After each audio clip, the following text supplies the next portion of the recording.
आप में से जो लोग किताबें पढ़ते हैं उनको यकीनन मेरी ये बातें समझ आती होंगी। उर्दू में कहते हैं दिल कफील।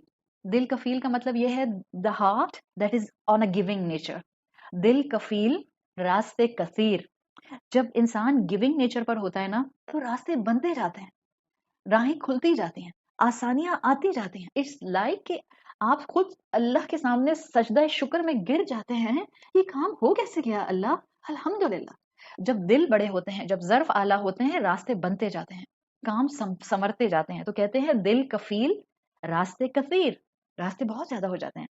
और इसके ऑपोजिट, ऑन द कॉन्ट्रारी, दिल बखील, अगर दिल माइजर होगा, दिल बखीर रास्ते कलील। कहने को इंसान बहुत कुछ अचीव करना चाहेगा लेकिन रास्ते कलील होंगे, रास्ते ही नहीं खुलेंगे, अपॉर्चुनिटी सामने नहीं आएंगे। तो दिल बखील होगा, रास्ते कलील और गम तवील।